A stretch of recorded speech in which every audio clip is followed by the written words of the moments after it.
Allez, io saluta i miei amici e presidenti di a Camera di Commercio e di mestieri, studenti di valori e di talento, accompagnano le responsabilità non sono mica semplici.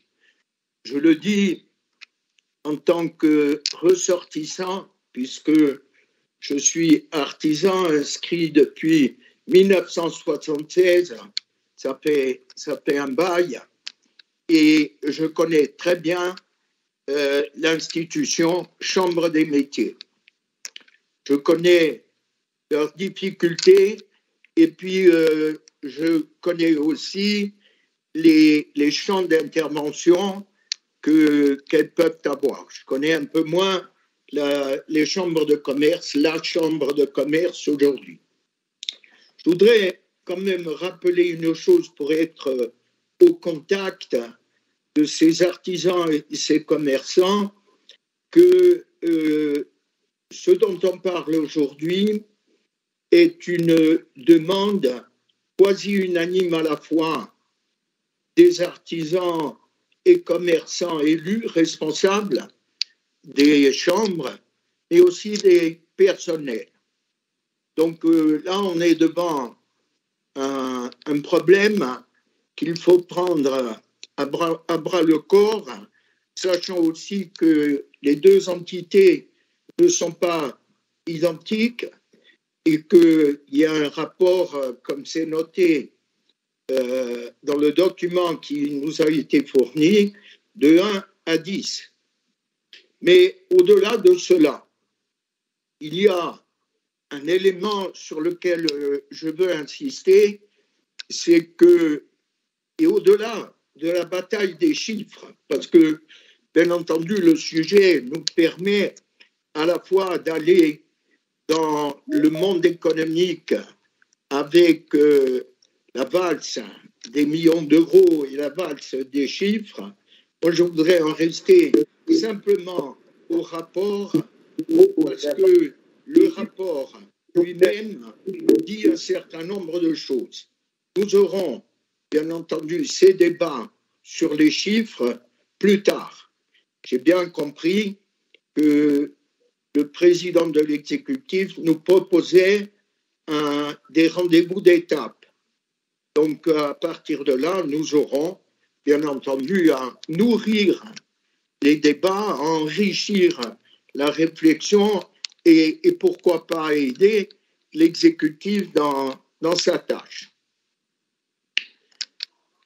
Que veut-on faire?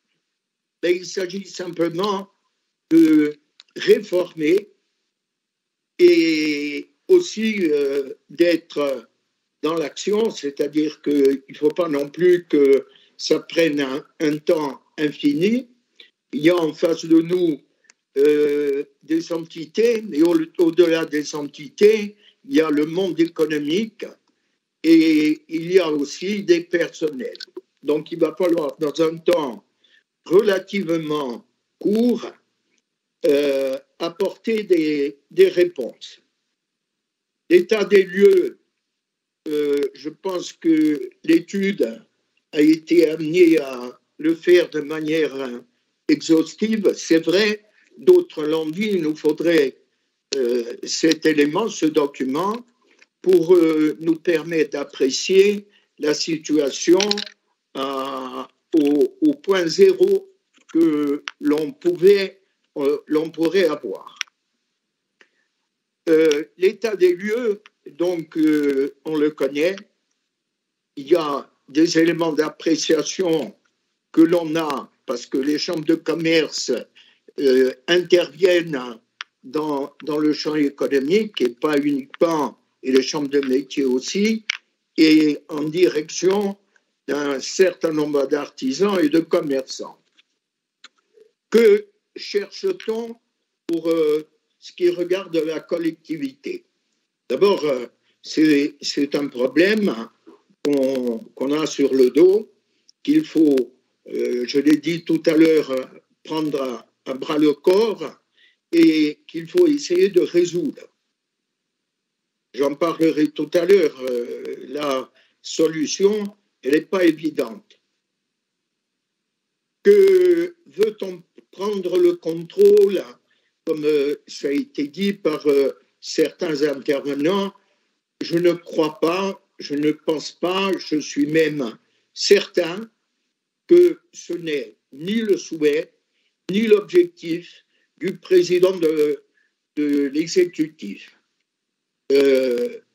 Pour nous, élus, en tout cas, ça ne doit pas être le cas. On ne peut pas faire en sorte que les deux mondes, le monde économique et le monde politique, qui sont, il faut que je le rappelle, élus par des processus électoraux différents et qui donc sont représentatifs de ce monde économique et politique, il ne faut pas que ces deux mondes se mélangent. Ce sont deux mondes différents, il faut garder les différences et il ne faut surtout pas que l'élu de la chambre de commerce ou de la chambre de métier soit directement sous la coupe du politique. Je pense que ce serait une régression. Mais le rapport le dit bien. Il faut conserver à chaque entité sa personnalité, son identité et ensuite faire autant qu'on puisse le faire, leur donner la possibilité de conserver les compétences que ces entités ont. Une interrogation, il faut, Président, qu'il y ait un calendrier. Il faudra peut-être être un peu plus précis, mais quand je dis ça, je mesure aussi la difficulté du processus et je mesure aussi la difficulté d'avoir une précision extrême quant aux États.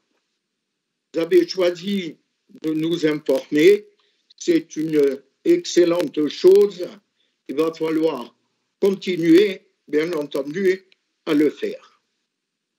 Quand je disais qu'il fallait garantir cette séparation entre le pouvoir politique et économique, d'autres l'ont dit, mais je crois que c'est une préoccupation qu'on doit avoir à l'esprit parce que c'est aussi le monde dans lequel on vit. Ce serait terrible que ce soit différent de ce point de vue. Donc, il s'agit pour nous de trouver un point d'équilibre. Ce point d'équilibre, vous nous le proposez à travers le scénario 2. Je pense, Monsieur le Président, il faut aller un peu plus loin que les suggestions qui sont faites. Pourquoi? Parce qu'on va être tenu, et c'est un véritable challenge, de faire du neuf. Alors, peu importe si on prend 6 mois de plus ou 1 an de plus, il ne s'agit pas de ça, sauf, bien entendu, s'il y a une attente forte, il va falloir répondre à cette attente. Construire du neuf, ça veut dire imaginer que l'évolution des chambres de métier, des chambres de commerce doit se faire à l'aune des discussions que nous avons aujourd'hui et en tout cas sur le principe, tout le monde est d'accord, concernant l'autonomie. On ne peut pas séparer les problèmes. Il faut au contraire essayer de réfléchir pour avoir une cohérence de réflexion, d'action, de décision. C'est une évidence, bien entendu, mais ça n'apparaît pas, peut-être pas de manière assez suffisante, parce qu'aujourd'hui, on a sous les yeux un rapport qui n'est qu'un premier rapport. Les choses, sans doute, apparaîtront de manière un peu plus claire. Intégrer ces discussions et ces propositions dans le processus d'autonomie, cela veut dire aussi que nous aurons à réfléchir sur la situation de la Chambre d'agriculture et puis sur l'organisation au niveau territorial, Paul Jo l'a dit tout à l'heure, et de l'action qui peut être menée à travers la mise en place et de la territorialisation des politiques publiques.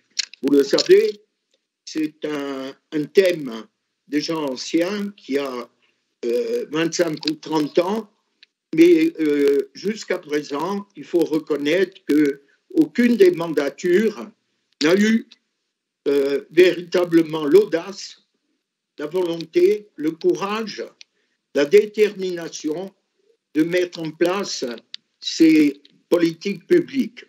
Je vous invite, Monsieur le Président, à travers cette problématique des chambres de métiers et de commerce qui nous interpelle aujourd'hui, à y réfléchir et à nous faire des propositions, parce que le monde, aussi bien rural que urbain, est en attente. Et là aussi, je suis persuadé que nous sommes prêts, que nous voulons faire du neuf. Je vous remercie.